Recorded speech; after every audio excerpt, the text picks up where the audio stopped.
Somewhere in the darkness of space, a machine the size of a 20-story building is falling toward a red planet. Inside it, 12 human beings are still asleep. They do not know yet that they have arrived. This is not a movie.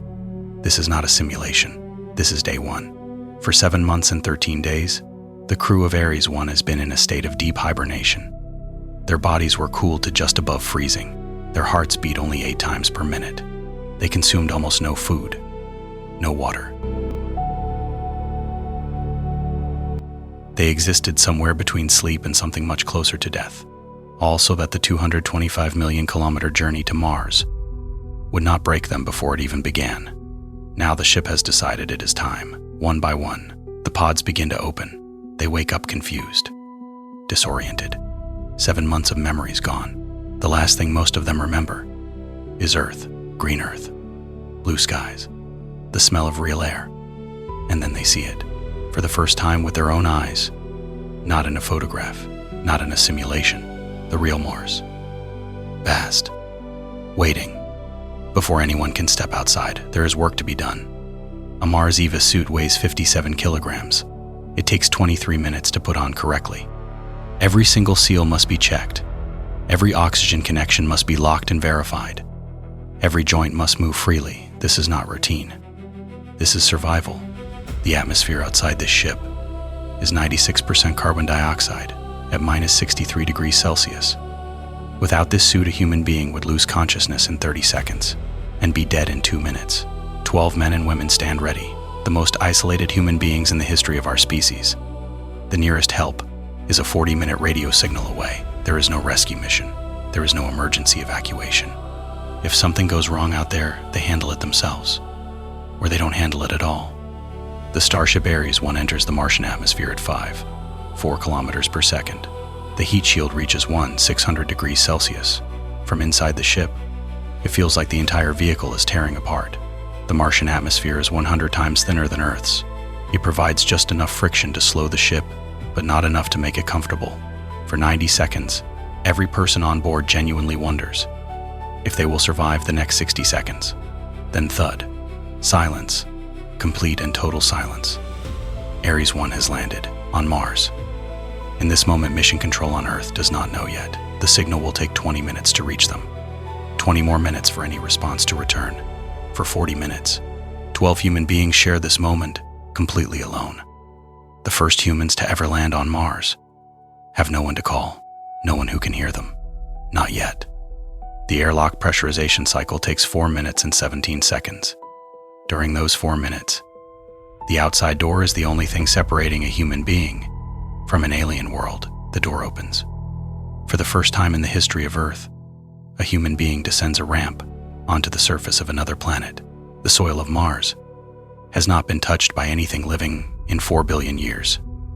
Until now, there are no trees here, no water, no birds, no sound except the thin wind, moving ancient dust across an ancient world. The nearest ocean is 225 million kilometers in that direction. The sky is the wrong color. The gravity feels wrong. 38% of Earth, every step too light, too floating, like walking in a dream. Even breathing feels wrong. Recycled air through a mask. No smell of rain, no smell of Earth, no smell of anything that has ever lived.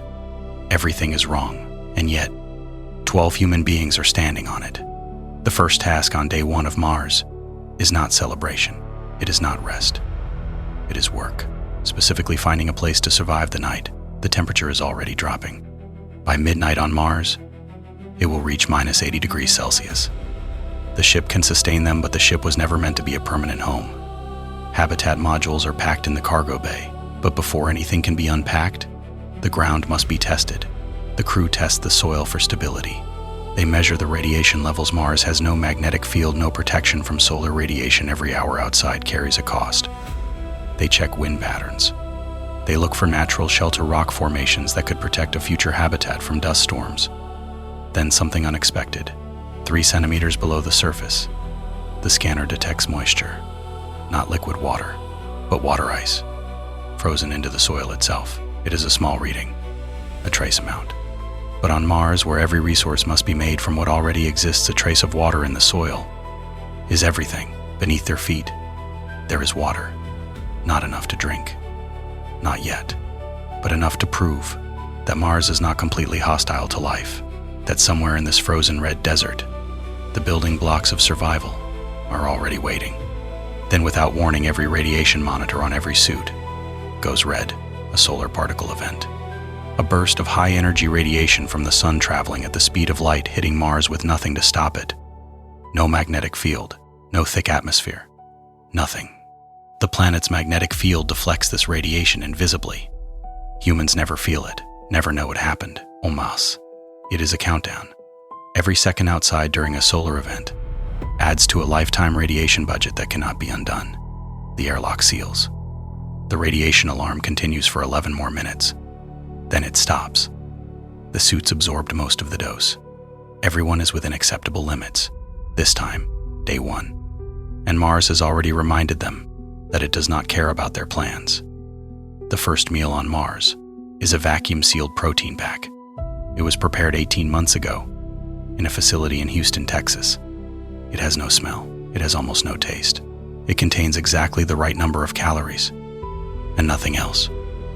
Outside, the temperature has dropped to minus 78 degrees Celsius. The wind is picking up, dust tapping quietly against the hull, a sound like very light rain. Except there is no rain on Mars. There has not been liquid rain on Mars for 3 billion years. Somewhere in that black Martian sky, if you know exactly where to look, you can see Earth. It does not look like a planet. It looks like a star, a pale blue dot. Everything you have ever known, everyone you have ever loved, every ocean, every mountain, every city, every child, every mother, every memory, compressed into a single point of light in an alien sky. The radio message sent at touchdown reached Earth 20 minutes later. Mission Control heard it, celebrated, sent a response. That response is still traveling through space right now. It will not arrive for another 18 minutes. By the time anyone on this ship hears a human voice from Earth, day 1 will be almost over. 12 people close their eyes on Mars for the first time. They have been awake for 19 hours. They have landed on another planet, taken their first steps on alien soil, survived a radiation event, found a trace of water in the ground, eaten a meal that tasted like nothing, and looked at Earth from the outside. Tomorrow, the habitat modules must be unpacked, the nuclear reactor must be activated, the first shelter outside the ship must begin to be built. The work of building a civilization starts at sunrise. Mars sunrise. Day 1 complete. 12 humans alive. Day 2 begins. In 5 hours and 23 minutes,